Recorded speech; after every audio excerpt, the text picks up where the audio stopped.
What's going on, everyone? So, welcome to the latest live stream. This is our collective top 100, where the three of us came together to somehow, some way come up with 100 films from all three of our lists. We're in alphabetical order. We're at number 19, it looks like, and this time around it's Collateral, which is a 2004 Michael Mann film, which was nominated for 2 Oscars for Best Actor in Supporting Role by Jamie Foxx, and then Best Editing. As I mentioned, it came out in 2004, and it is about a cab driver who finds himself a hostage during a long, long night where there is a contract killer holding him hostage. And this is the Jamie Foxx and Tom Cruise vehicle, and I think I'll let Marv take this off because I'm pretty sure Marv, you saw this in theaters, right? I saw this uh actually 21 this Friday will be 21 and a half years to the day, Oh right? wow, Right. So I actually saw this on a double feature. I saw it with AVP. I saw AVP first, oh wow. then I saw this right afterwards. And it was a medium crowd. Probably not that many people, but it was some people in there. I remember that, and we were having one of those days that we used to have where we saw one great movie, we had a great time, and then we had saw the previews for this, and we were excited about this too. We're big. This is in the prime of Jamie Foxx's career. I guess Tom Cruise too. Um, and we watched it, and it's it was such a good movie, but I think that it didn't dawn on me how great this movie was until years later. um, this is a movie that people casually like, but when you actually sit with it, it actually has like a lot to say, and it's quiet about it. It doesn't, you know, it doesn't, it's not loud with its message. It's just that you just sit with it sometimes. And the two performances by Jamie and Tom is next level. But I also want to give a shout out to, I don't know if you guys caught this, but this is one of Javier Bardem's first roles. Did you guys know that? When I Yes, I didn't really recognize it the first time I watched it, but yeah, this time I Yeah, did. you got to give a shout out to he's him. so good. He is, and it's crazy how like you don't like when I, like when he was coming into his stardom with No Country and all that stuff. You didn't really put two and two together. But when you watch it here, you're just like, damn, he's come a long way. So you're proud of him in that regard, right? But then you also want to give a shout out to Jada, who I don't really have. I'm not getting into that, but shout out to Jada. She did a good job. But back to Tom and Jamie, they're doing two opposite performances, right? Where you have Tom, who is, I guess, cold and empty, and then you have Jamie, who is a man who is lying to himself, postponing his own life. And it's like this movie, which leads me to my next point. The writing is so good. Which, by the way, the guy who wrote this wrote I Frankenstein. That is ridiculous. Look at your face, Chad. Come on, it doesn't I make still any remember sense. seeing that movie. It is god awful. It's It's so god bad. awful, right? But back to it, right? So the writing does something that's really dope. Was that this is in a weird way, like there's like a debate of like philosophy right between the two characters, right? Every conversation, every interaction between them two means something. It's like Vincent is exposed. He's like questioning Max and like, why are you not, like pushing forward? And then Max is exposing that like you're lost inside, right? And real quick, guys, on the DVD, you actually find out that Tom Cruise did a lot of the character work for Vincent. He, tried to figure out where did he go to school, what was his upbringing. And this is like his best role of his career. Like this is the best work he's ever done as an actor. That's how I feel personally. Personally, I feel that way. I just think that he put so much work into this, and he took his number one asset. Tom Cruise took his biggest strength as an actor, as a performer, and that's his wit and charisma. That's gone here. And here he's more about just being precise and walking shit down. And like, it's lovely to watch. I'll never forget in the theater, we all like he got a lot of cheers. It was a long time ago, but I remember that. Like every time he like, I don't want without spoiling anything, the how would you say it? The main sequences where he does some things got some really big cheers. Jamie got some big cheers. These roles, they they pretty much put them in a they shed a spotlight on what they can do, their range as actors. And it's funny how they've never kind of gotten back to this. After this, Jamie had Ray, which is probably his best role, but Tom Cruise has never done anything as They quite came like out. this. They came out the same year, actually. They did, they Got did, they he did. got nominated for both roles and Yeah, won for Ray. he's never reached that in terms of acting again. I mean, I love Django. Django is his best movie to me, but his best role is Max. Oh his best role is Ray, followed by Max. But this is Tom's best role, and I think Michael Mann did a great job. I don't know if I would say this is better than Heat. I don't know if I can say that, but it's a masterpiece. I love it. The digital cinematography. I know that you talked about it, Chad, in person. It's good. It makes LA has a dream-like atmosphere. That's what I thought. I will say one thing, and I guess you guys can answer it when you guys talk about it. Two things, right? Actually, no. Oh, actually, two things. This is for both of you. Would you say number one, Vincent is a crappy professional killer, and two, is it Mark Ruffalo's fault? I'll just leave it at that. Not Is Mark Ruffalo's fault, hold but on, hold on, hold on, hold on. Is it his fault for what happens? I won't get into spoilers. I'll just say I just want you to just answer that question for me. That's what I want. Those are the two questions that I wanted to bring to you guys. No, No, you don't think it's his fault? Okay. What do you think, Sergey? and I think he's a good his hitman. I fault. just think But I that do he's think Vincent is very open and just doing what he wants and just getting away with everything. Okay. I also want to two things because I read Sergey's review. I think Sergey and I rewatched it around the same time, and it was funny because Sergey mentioned the club scene, and I'll never forget when John Wick came out. My one friend told me that that scene in John Wick reminded him a lot of the club scene in Collateral, and he let me borrow the DVD, and that's how I first came about Collateral. So it's kind of funny Yeah, because you interesting. mentioned the DVD, Marv, and yeah, I mean we wouldn't have had John Wick if it wasn't for Yeah, I Collateral. mean, I watched it in reverse, so I watched Collateral before John Wick, but it reminded me a lot of Collateral. Also, like two movies that were kind of small scale. That well, John Wick obviously became a franchise and became a bigger thing, but Yeah, also like two kind of middle of the road for audiences. I mean, like movie that never really took off. Maybe now people view it in like higher terms. But yeah, it was very well edited, very well performed. Just a very energetic movie that hooked me instantly with its concept. Um, I didn't have, like it dropped down for me on the rewatch, but I remember really enjoying this on the first time. I actually saw this movie before I even watched any of the Bourne films. So when that music really. hit, I actually like always associated with that club scene, not the Bourne identity. Okay, that's fair. It's funny because I want to say this was like I want to say this was like my third Michael Mann film, but I did see the Bourne trilogy like way before this. But Collateral, ironically enough, I watched it like late in the night, and it really is the perfect kind of film to watch in the middle of the night because you're around that time of night where there's nobody really around, and so you really feel as though you're encapsulated into these characters and their mindsets of, wow, this is both exhilarating in how I'm able to just be myself, but also kind of lonely because there's like nobody around. And if anything bad happens, as this film shows, there's nobody really around to kind of, give buffer, if you will. But I really like this film. Actually, another film I wanted to mention that I saw in theaters around the same time as John Wick, and I feel like also owes a lot to Collateral, and that's Nightcrawler.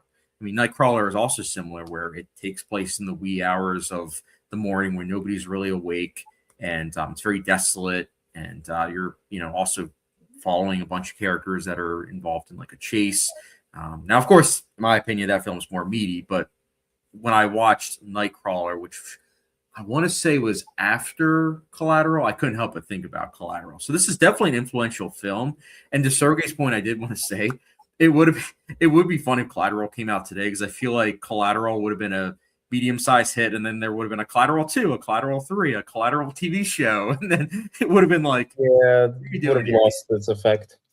Yeah, it's a nice self-contained film that has some neat action scenes. And I did want to mention, Marv, on your point, the digital cinematography, apparently it's a morphing of 35 millimeter and digital cinematography, but it's still an early instance of Michael Mann playing around with the form. And then I think a couple years later, Miami Vice, I believe, was 100% shot digitally. So it's very interesting to see Michael Mann tinkering with it at such an early stage. Did you ever rewatch that? Did you ever watch? You planned on rewatching it? I was planning to. I still have it on my list to rewatch, but I didn't get a chance to rewatch. I have still yet to watch that movie. I do not know if you will like it. It's a vibes movie. It's from what I remember, I don't think it really has a story, does it, Marv, or not much of one? The story is pretty much, the writing on that movie sucks. Let's just call it what it is. Actually, my mom was the first to coin. She don't think that it's actually good, well acted, and I kind of can't unsee it now because we Well, just because gave Jamie Foxx, we just gave Jamie his flowers for this movie and Ray, which I stand behind. But this movie, I never get because I told you guys I used to get every Christmas like a crap ton of DVDs for Christmas, and so I'd seen this in theaters with my dad and I loved it, whatever. But I got it on DVD and she watched it because when I was finished watching them, I would pass them along to the rest of the people in the house to watch as well. And so my mom was watching. I remember I walked in the room and she just was like, God, I don't know what it is, but I feel like Jamie doesn't belong in this movie. Like he just I don't buy it. And like I watched it again and I was like, oh, I see what she's talking about. It seems like, and I don't know if it's all his fault. I think it's just a script. Maybe he was just doing the it best he could. But it's a lot of his fault, to be honest, because what happened was in Collateral and Ray, those are the two films that got him a lot of Oscar success, and then he started getting a lot of roles. But I think he signed on to Miami Vice right before then, so then he wanted to like renegotiate and get like more money. But if I recall correctly, they weren't able to do that, so he wasn't happy, and he said that he wasn't going to be like moving. So basically, they had this really cool action set piece idea for the third act, but they couldn't shoot it there because Jamie Foxx didn't want to fly there. So they had to be where he was at. So he wasn't happy. The crew wasn't happy with him. So yeah, it was a messy behind the scenes. So Jamie pretty much torpedoed the movie, or tried to. He tried to, and that's one of the reasons why his performance kind of sticks out. And it's why it's such an interesting movie, because Colin Farrell is such a good actor, but this is during his party days. So he was like, all right, if Jamie Foxx is going to do this, I'm just going to party and then wake up, with a hangover each day. And it's like, it's such a weird mix. That's why I'm excited to watch it. That, like, you watch it, because I never knew that. But oh yeah, dude, the behind the scenes are insane. If I was implying what you just said to like watching it, it makes sense, because a lot of the time it doesn't feel. It feels like you're just watching people do stuff. It doesn't feel like you're watching a movie. Everybody just seems like they're just saying their lines and not really acting it out. Do you feel what I'm saying? Like, I don't really buy that those two are like really partners. Are you with me on this, or am I tripping? I've only seen it once, and it was 10 plus years ago, but I just remember something being off. I remember enjoying it, but something being off about it. And then I read about it, I think a couple months ago, and I'm like, oh, that kind of makes sense. But I think everyone on Collateral, though, got along pretty well. Yeah. What'd you guys think of Mark Ruffalo with his unique hairstyle? I thought it looked cool. I thought it looked cool too. Yeah, me too. It's one of like a role he'd be doing nowadays, though. I feel like he would, because he's willing to go. He's willing to do anything. Like Poor Things, his role in that is so out there. That's what I love about him. He can do anything, it seems. What'd you guys think of the Jason Statham cameo? Nothing burger. Boy, guys, I'm here. Pick up a package. Were the Crank movies? I guess they were around at the same time period. A little earlier, maybe. I think it's a tie-in to Transporter, I Oh, believe. Transporter, yeah. Yeah, I haven't seen the movies, but I've heard I there's a remember lot. liking the Transporter too. And then they tried rebooting the Transporter, and that was a failure. Shocking. You got to have Jason Statham in those movies. I'm saying that too as someone that hasn't seen the movies, but I know that he's a big selling point for those movies. Yeah, so Collateral, I will say this. I think it's good, but it's just good for me. Yeah. I don't love it. It's always been one of those films where I consistently say it's good. I think the third act is really, really strong. The club scene, everything that happens on the train, just a lot of fascinating action set pieces. But I don't love it, but I can see why Marv made us push to have this on the list. I mean, I pushed for it too, but now on rewatch, I probably wouldn't have it on this list. I'm heartbroken. I mean, I still like it. Don't get me wrong. But I would have had Heat in here. I would have had Last of the Mohicans in here. Yeah, do we have Heat on here, right? Please tell me I don't think so. Wait, let me check. No, we don't have Heat. Okay, yes, I am with Sergey on that. I would have put that on there because I know there's no way I could get you guys to say the Insider. I would say, yeah, so I'll say Heat because Heat is a close second. I love Heat, and with what it did. But why doesn't this get to that level for you guys? It's just good. I never was like captivated by the writing per se. It's just a really good action movie. It's like John Wick. It does what it's selling, the action, the editing. But this isn't about action. This is more like how did I say it before? It's like a debate between two ideologies. One guy is this cold, precise killer. The other guy is just an average Joe who hasn't started his life yet out of fear or whatever. And those two are locked in a cab together. And that is like they have a clash, which I guess leads to the third act because now, I guess, in a weird way, Max's future with Annie, becomes in doubt because without spoiling anything, you know, you get what I'm saying. So it's kind of like it all leads to that third act, That's and what I think I don't like, that how it all ties into that beginning, that, with him meeting her, and I'm like, well, this is just isn't that strong? That's strong writing. That's not strong writing. It felt so predictable that she'd end up at the end of the movie, part of this story. Like in real life, I mean, there's a chance that they would end up together or run into each other. It doesn't play up that part, but it's set up and payoff. I was gonna say I will agree with Marv with that. When it comes to writing, that is set up and payoff, which is something that the writer should have probably used in I, Frankenstein, but he didn't. But in this, I'm sorry, I had to say it. I didn't think about I, Frankenstein for years until you just now mentioned. I'm like, oh yeah, that movie exists. Because when that movie came out, I actually really wanted to see it because he was the director and writer. So I was like, oh, that should be awesome. I was wrong. That movie sucks. Yeah, I mean, let's put a spoiler warning because we can talk briefly about the third act.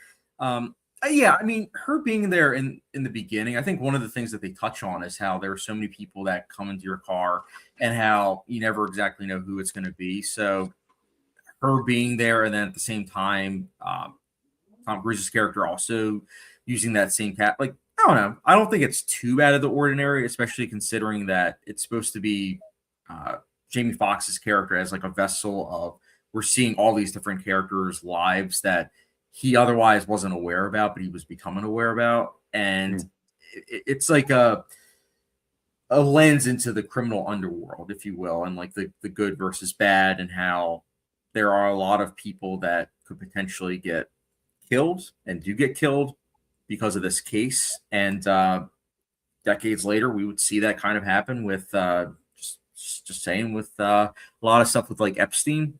So hold up, really quick. You brought it up, so I'm gonna. I have to ask this. I actually wanted to ask you this the other day when I saw like some of his videos because the files that came out, right? Oh, mind you, I mean this is in no way no shade to who I'm about to name, but I have to ask you guys, since you guys are film buffs. Am I just tripping, or does Jeffrey Epstein look just like Denis Villeneuve? I mean, it kind Am of I does, am I yeah. am I tripping? There's like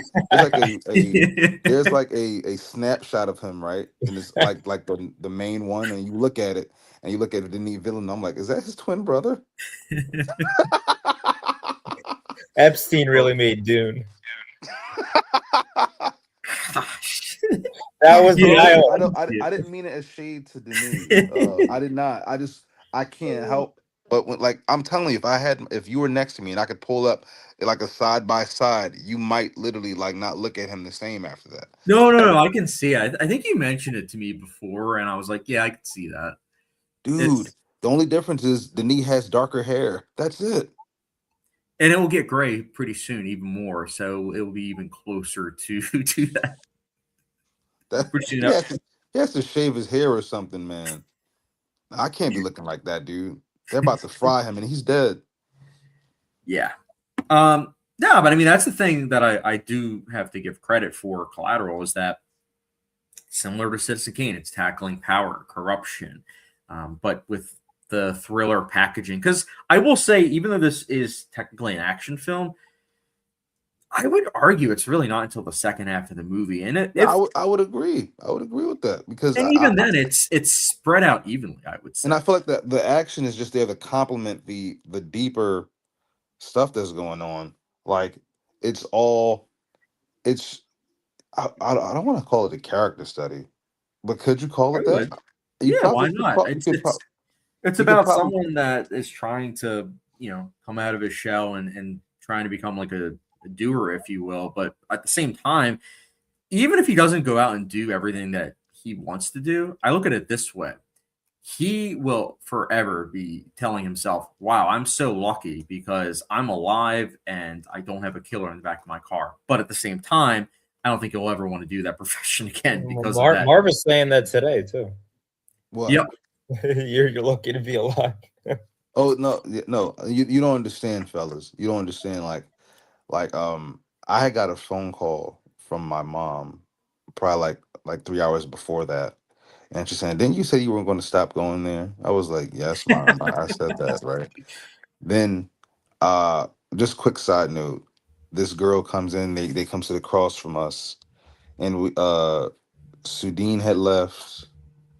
Another friend of mine had left, so it was just me and my other buddy there. We're just, we have edibles, we have the beer, we have the hookah, and then, but the one girl says, "You got a charger?" And then my friend says, "There's a charger right there. I know you're gonna give it to her." And I'm like, "No, I'm not." Right? She said, and then she tries to take it from me. I'm like, "Oh yeah, no, I didn't say I was giving it to you, right?" So I put it back in my pocket, and she's like, "No, please, let me get it." I'm like, I'm not giving it to you. I don't know you." And then she said, "I like you. I like because just because I stood on my ground. I just said I'm not giving it to you." And then that me and her wanted to sit down with us, and she started chopping it up with us. But then my friend and the dude that was with them had words, and then he said, "Yo, can you change the channel?"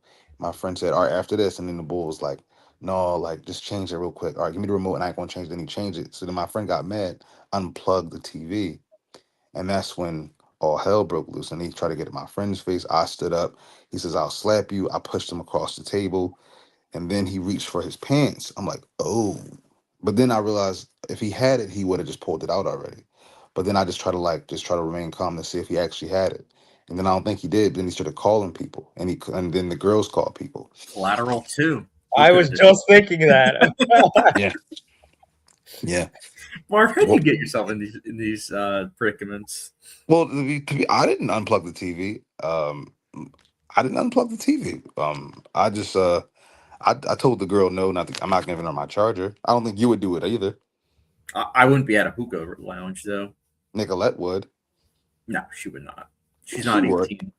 She's not. It's not for 18-year-olds. No, she's not 18, Marv. The people that were there were all 30-year-olds. That's good.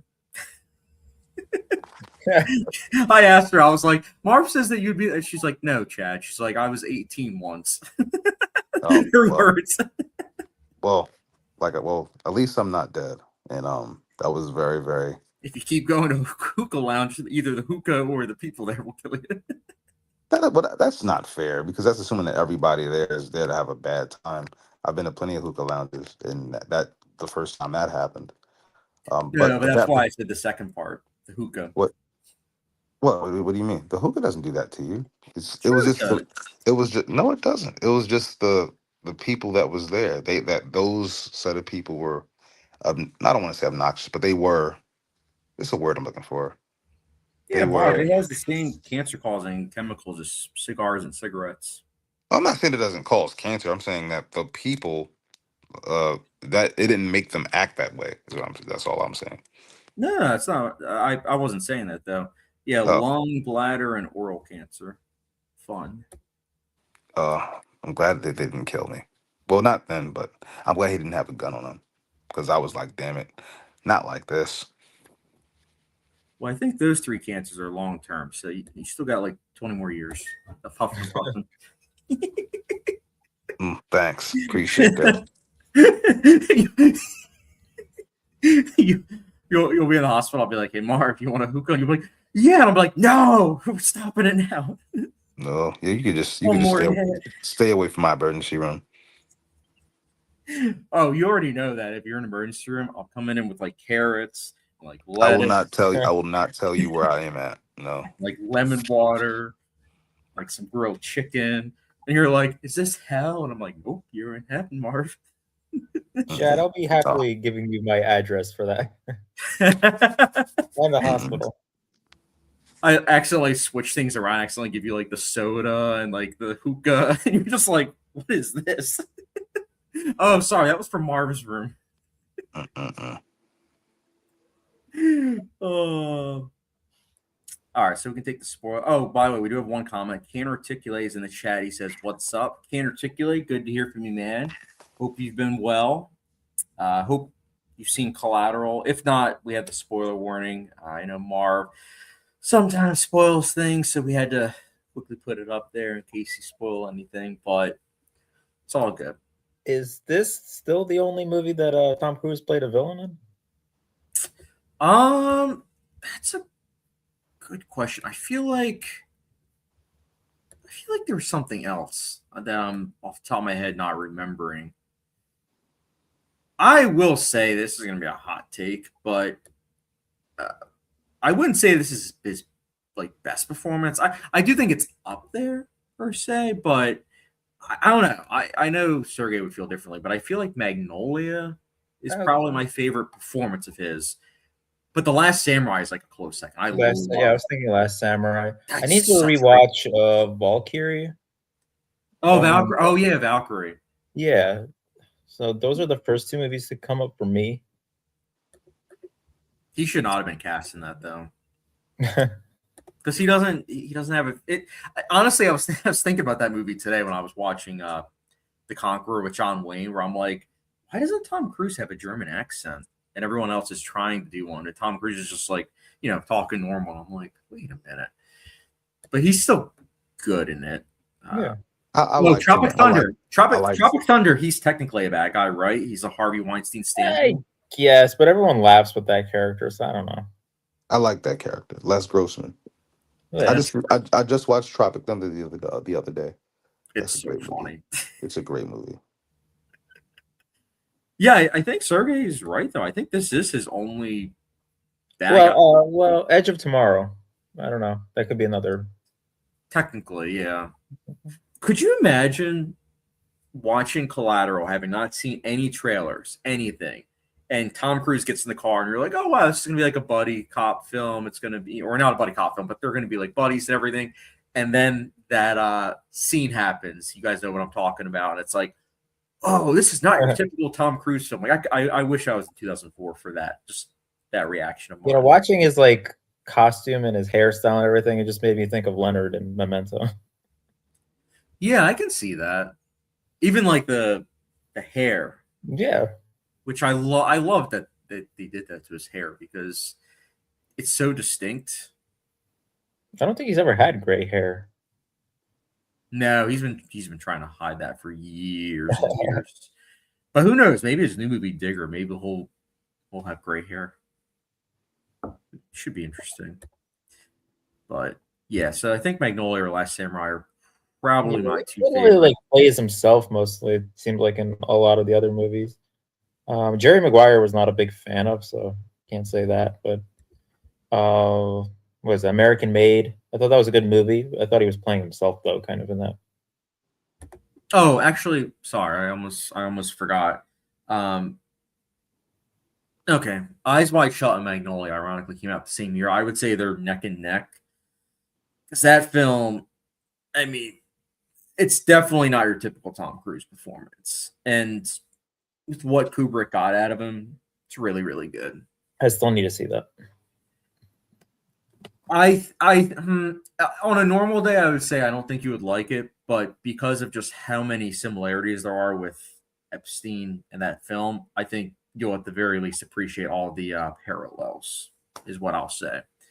And it's Kubrick, so at the very least you'll appreciate the filmmaking because it's perfect in that regard. The Vanilla Sky, I don't remember Tom Cruise, if I liked his performance or not. I just know I didn't like the movie. Me too. Yeah, it was not a fan of that movie. Did you like that one, Marv? I don't remember it. I remember it was It's weird. very vanilla. I remember when it came out, everybody said it was corny though, and I remember I watched it from Blockbuster, and I remember I watched it twice, but I keep not getting it. I was also 9, so I don't know if that counts for anything.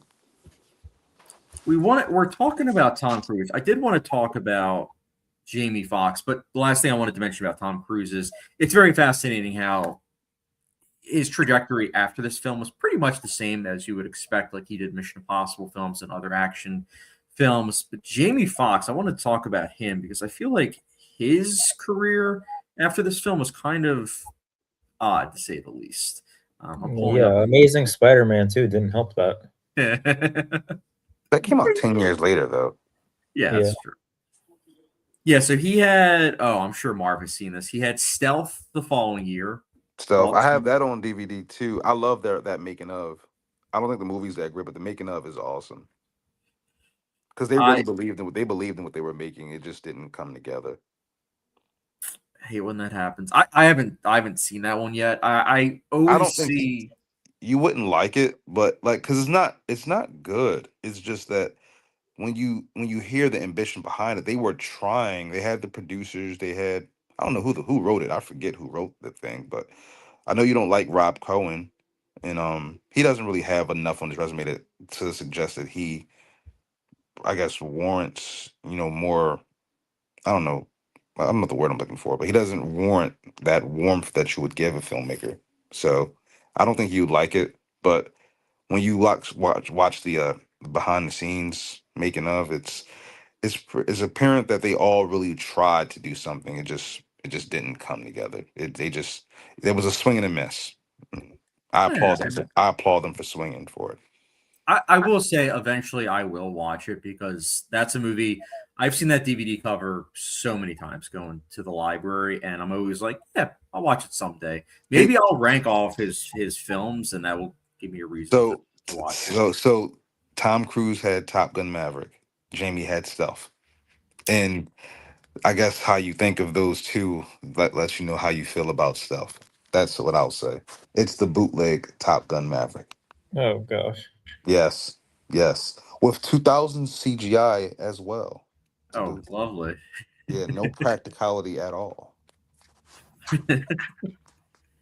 He also had that same year Jarhead, which hot take. I like that movie. I think it's quite good. Yep. Mm-hmm. Sam Mendes, really good directing. No, what was it? He was in Law Abiding Citizen. I love that movie. Yes, which I think was that the following year? Sorry, I'm going. Oh That's no, 09. Yeah, it was 09, so 4 years later.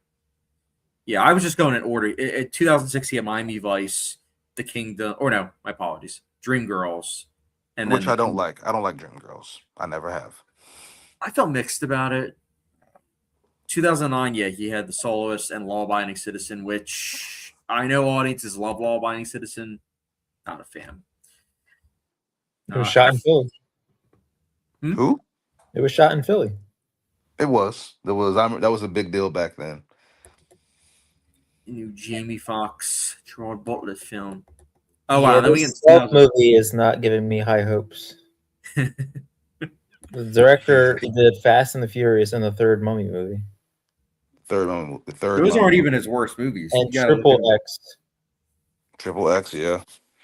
Yikes. He also did what was that movie called? Dragonheart. Nah, it was is with Tyler Perry as an action star. What was the movie, Marv? It was so bad. Alex Cross. Oh, Alex Yeah, Cross. that was so That's bad. based on a book by like James Patterson. Tyler Perry was the right casting call. Did not fit that character at all. Oh, you saw it? I didn't see it, but based on the trailers, I was like, this is not very accurate to the book. Oh, it's a bad movie. It's so bad. Yeah. But it helped me. I will say this. Props where props are due. It did help me with my journey becoming a critic because I noticed the editing. I'm like, this is very jarring, very wonky. I'm like, there's a lot of clear stunt work going on of like stand-ins. People clearly aren't there that are supposed to. What is Tyler Perry even doing? It was a mess. It was a bad mess. So Bootzilla, welcome to the chat. He says Jamie has some hits and misses. I love him in Baby Driver. To me, he is the best part of that movie. He is good in that movie. Also good in They Clones Tyrone. I still need to watch that movie. Marv, have you seen that? Uh-uh. What about you, Sergey? Never even heard of it. Let me see. Is that? I feel like that might be a more recent project, right? It is. It's on Netflix. Oh yeah. He Him plays and John Boyega. Oh yeah, John Boyega, Kiefer Sutherland. Huh. Jamie Foxx was in another Michael Mann film. I just realized he was in Ali. Mm-hmm. Oh yeah. You're like, oh yeah, I barely remember that movie. I don't really remember that movie. It's the best boxing movie, but it's solid. Ali's pretty good. It's just that it's I don't want to say it's overlong, but it's not, it's kind of forgotten about. You People like it like better than Southpaw? I actually like Southpaw a lot. Mm. But I would say just on a biopic, from a biopic point of view, I like Ali a lot because I thought Will did a great job and Michael Mann did Michael Mann things. It's a beautiful movie. Easy to watch. I think from Michael Mann perspective, I will say I did a doubleheader. I did this film Collateral, and then I also did Thief. Oh and I yeah, will say that's pretty good. Yeah, I like Thief a lot. What about Black Hat? Hmm? What about Black Hat? I wanted to like Black Hat, but I didn't. Oh, what was the one you liked? Oh, might have been Public Enemies. I do like Public Enemies. Well, that one I do like. Yeah, those action scenes. I mean, I'm a sucker for Tommy guns. So if you have the right people behind the cameras and you have Tommy guns, we're in for a ride. Last of the Mohicans was my first Michael Mann film before I even knew who he was. So that was one of my first movies that I ever saw. So I do like that one quite a bit. I really like Last of the Mohicans as well. Actually, I'm going to pull up my Letterboxd because I'm pretty sure I watched Last of the Mohicans around the same time that I saw Collateral for the first time. Let me pull this up. This is one of the things I will say that I do like about having Letterboxd on my computer is that I don't have to scroll through the way I would on my phone. Let's see. So let me go back a little bit. Was it October?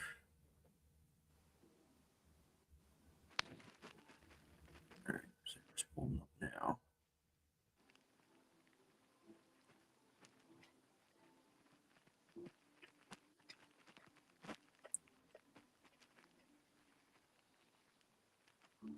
Oh wow, yeah, that's funny. So John Wick, I saw October 24th of 2014. Then I saw The Insider, which is a Michael Mann film, on November 4th.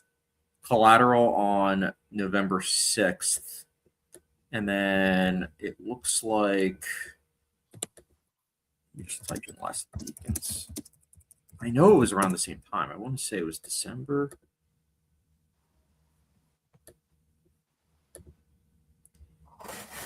November 18th, 2014. Okay, so I was close.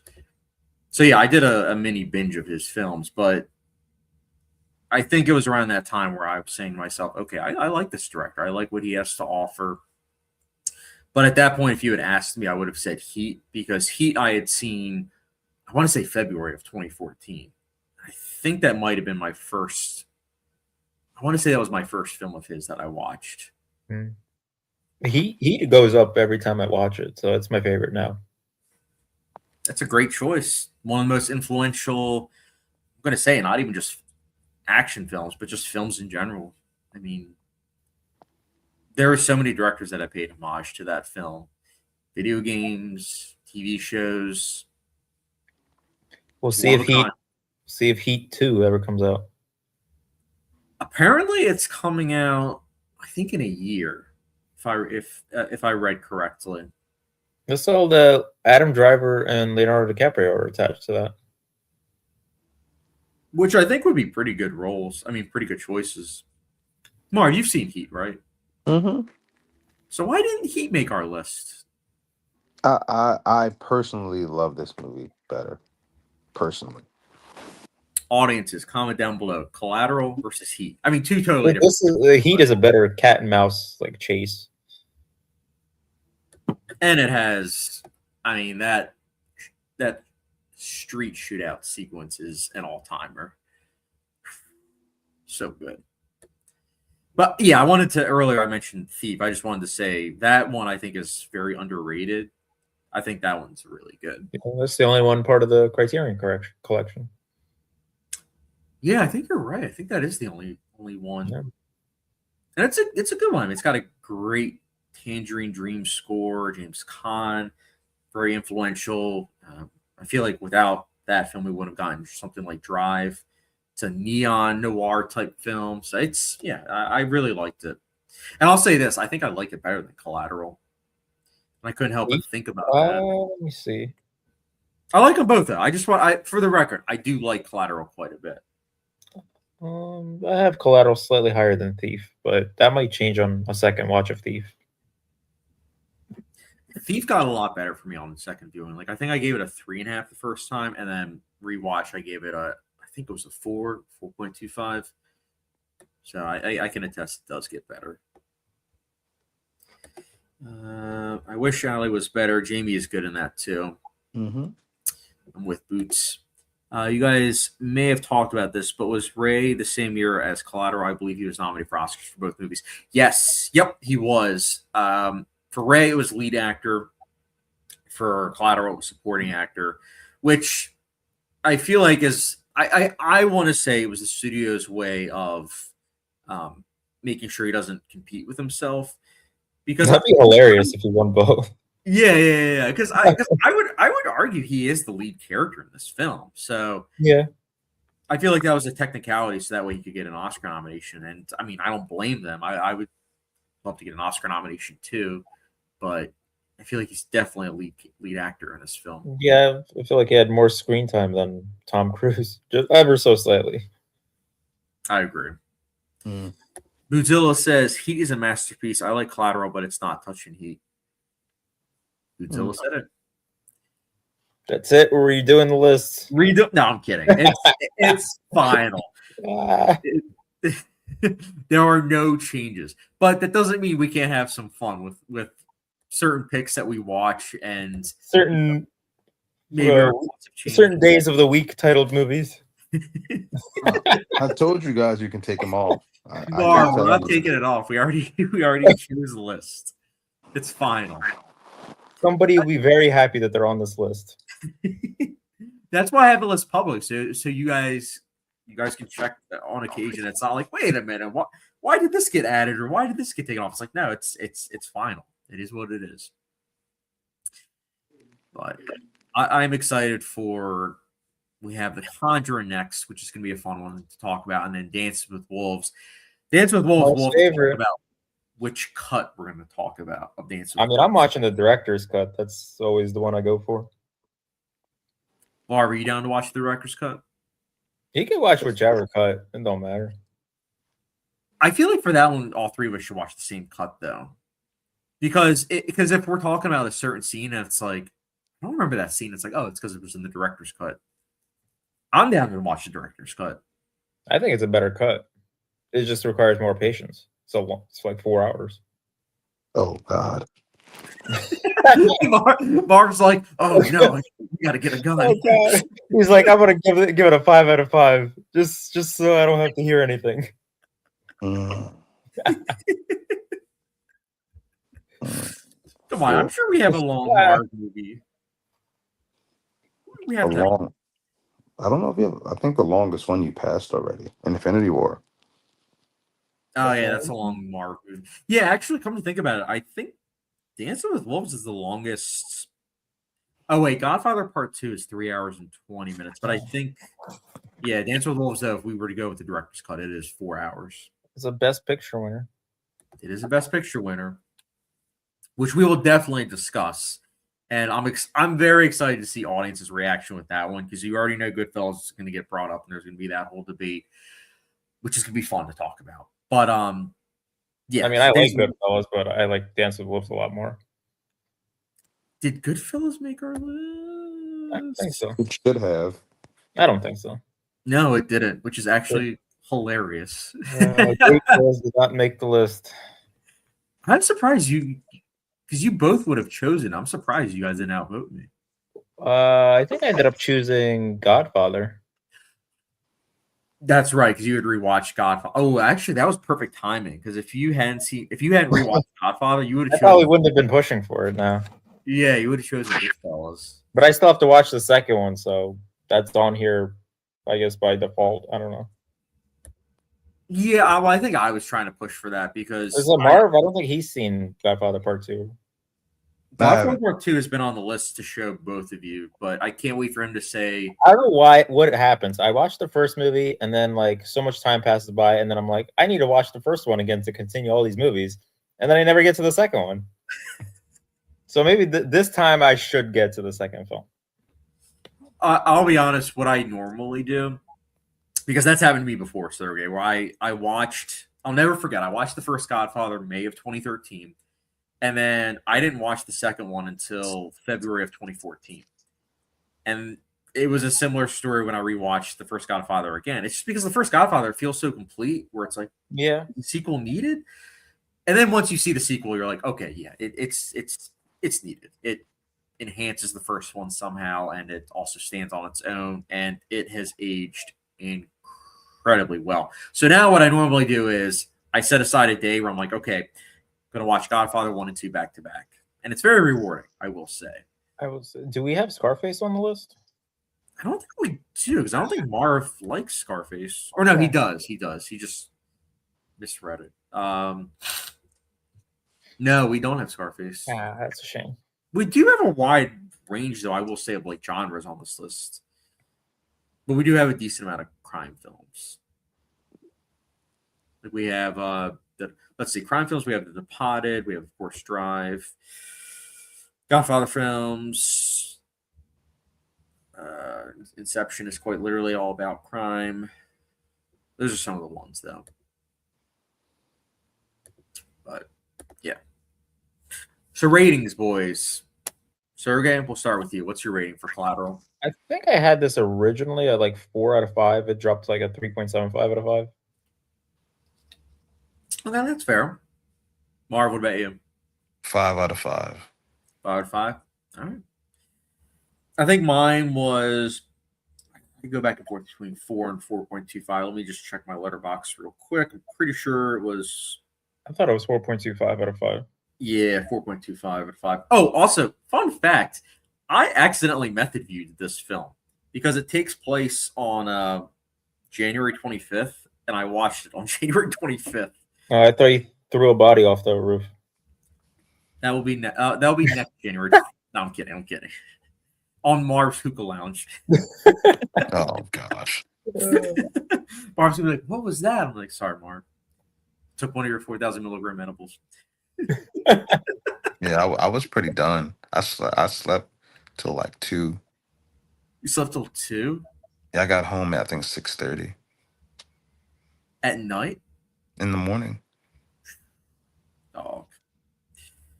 All right. Do you guys have anything else to add to Collateral or thoughts? I mean, I'm just heartbroken. I didn't know you guys were gonna crap all over it. It's Oh on. gosh. It's on the list. We're talking about it. You don't want it on the list though. No, I'm fine with it being on the list. You No, guys no, no. both. It's for the record. No, Collateral. Marv, I own it on 4K. I like the film a lot.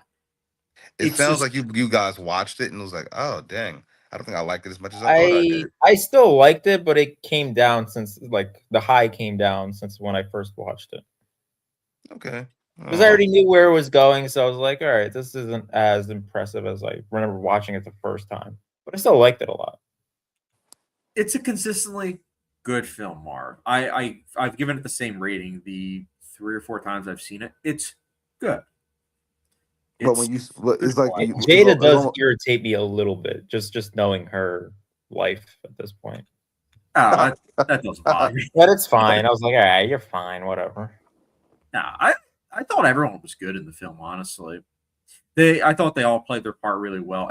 Again, great casting. I think casting director need to pay great because it's not a cast that you would think would work, but then you get Michael Mann directing, and just everyone's chemistry is just immaculate.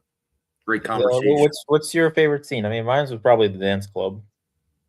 I would say mine is the dance club followed up by that whole train sequence at the end. Those are the two action set pieces that stand out to me a lot. A smaller moment I will say is involving a certain character in the third act who's on the phone, and then another character kind of noticing that phone is working. Again, trying to be vague here, but I do think that that's a scene that's kind of underrated. I think it's pretty great. What about your favorite, Marv? I'd have to say probably the scene with Annie and Max riding the first ride, like when they first meet each other. That whole scene, I pretty much love that. That was It's a good awesome. scene.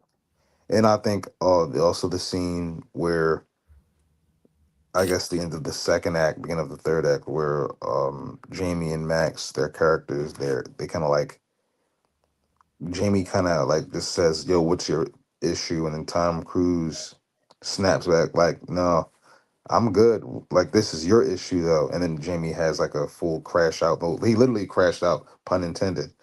And that scene was pretty dope. So I would say It was those two. pretty funny how they both went to the hospital to see his mom. And she's like, oh, well, he bought the flowers. And then she's like, oh yeah, she's in love with the flowers all of a sudden when someone other than her son gives it to her. Yeah, that That's actually pretty peeled accurate. that peeled back his insecurities and low self-esteem. Yeah. Well, and once you see the mom, it's like, oh, that makes sense why he has low self-esteem. Because she has cancer. No, just because of how she treats him. Oh, I mean, yeah. So that's the thing that moms do, that they can lift you up, or they can like tear you down. It's weird. Oh yeah. I don't. 100%. My dad recently tried to tear me down the other day. He pretty much he tried to like shit all over me. He really did, but I didn't let him. Uh, but Yeah, I thought it you was said pretty you always much. just like leave the room or just Well, like I don't had let went it- there. I had went to pick up some groceries that my stepmom had left me, and he just kind of like tried to do like an attack on me as like a person. He was like you can't be my son acting like this because this and this, and then so me being me, I just keep leaning into like his criticisms, like just And acting then he oblivious. did he like try to apologize later? No, he keeps leaning into it. He keeps he Okay. tries to get harsher and harsher, and then he had to correct himself when like he saw that it wasn't working, because he said the Lord takes care of fools and babies, and you ain't no baby. My son is a damn fool. I was like, thank you. By the way, BK Studios 9449 is in the chat. He says, "What up, BK? Good to hear from you, man. Hope you've been doing well, and hope that you've seen Collateral." We did talk briefly about spoilers earlier, but we had the banner up, so if you haven't seen it, you can work around it.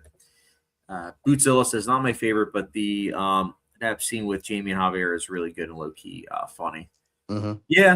Yeah, I would agree.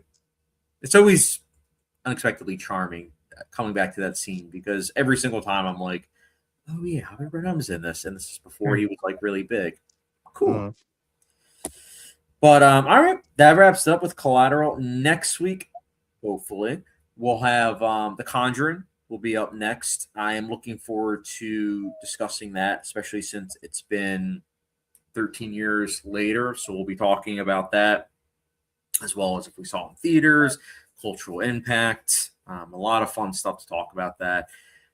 I'm excited because I think all three of us will have different takes. I think we'll all like the film on rewatch. I'm already telling. It's a 5 out of 5. It's a 10 out of 10 for me. You say that now, but you might next week. I might go on Letterboxd and see you give it a 1 out of 5. I promise you won't. I've I'm watched not going to have those claims of a 5 out of 5. That's for sure. I'm telling you, I've watched Conjuring probably 50 times. Literally, it's the same rating every time. This movie is perfect. It is perfect. All right. 3.5 out of 5. I'm expecting from Sergey. Did I give it that originally? I actually don't know. Have you? I don't even know if I've reviewed it on Letterboxd. I always go to the second one. That was always my favorite one. Really? I've never rated it on Letterboxd. Oh wow. So that's something we'll also talk about. We'll talk about the sequels to some extent, what our favorite is, if The Conjuring, the first one, is our favorite in the series. It's the seventh one, or whatever they're up to now. I think a lot of people don't like 4. I liked 4 a lot just because I thought that it was a nice way to end it. I have yet to watch that movie. I don't think that you'll like it, so I wouldn't bother. But I know I liked it. It was good with the first 3. It was a way to send them off, and knowing that they passed away, you kind of just feel like it was nice. It was nice knowing Ed and Lorraine, and it's kind of sad to see them go. So to watch them from 1 to 4, you just kind of feel like, man, you like saying goodbye to your friends. That's why like the opening weekend was so big with the last one, because I didn't see that one coming at all. But you hear all the time people love Ed and Lorraine. Like when 4 was announced years ago, like just random people you will hear just like, oh my god, they're making Conjuring 4. Oh my god, Ed, Lorraine. People love them too. And we'll talk about it more in depth like next week because I have some thoughts about that entry. But last comment, the BK Studios said, I've seen Collateral, but it's been years. Oh, you should rewatch it, man. It's long overdue. I think seems to be that movie that people have seen but have forgotten about. Forgotten with time, unfortunately. No, I think it has a cult following, though. I think 22 years later, I think it's... Like I said, the more people sit with it, they realize it's a masterpiece. And with like John Wick, for example, I still prefer, I think, the first one. Like visually, I think the third one is the best looking of this series. But the first one is the story that I like more than any of the other ones. That's probably fair. I will say that if John Wick didn't become a franchise, it probably wouldn't be as remembered as much. Probably as it not. is. Yeah. So I'm grateful that we have the other ones because at least it'll exist forever now. I mean, I don't know. I will say, like, when it came out, I knew right away that I was watching something special just because it was cleanly staged. You could tell everything that was happening, and it was, blood splatter. You could, tell that Keanu Reeves was there and everything. So I knew I was watching something special. I just didn't realize it was going to be a franchise. But I didn't care because I'm like, I'll watch Keanu Reeves do this all day. Just expand even more. But all right, that's enough about Collateral, though. Stay tuned next week, guys, for, of course, The Conjuring. And we will catch you guys later. Oh, damn it.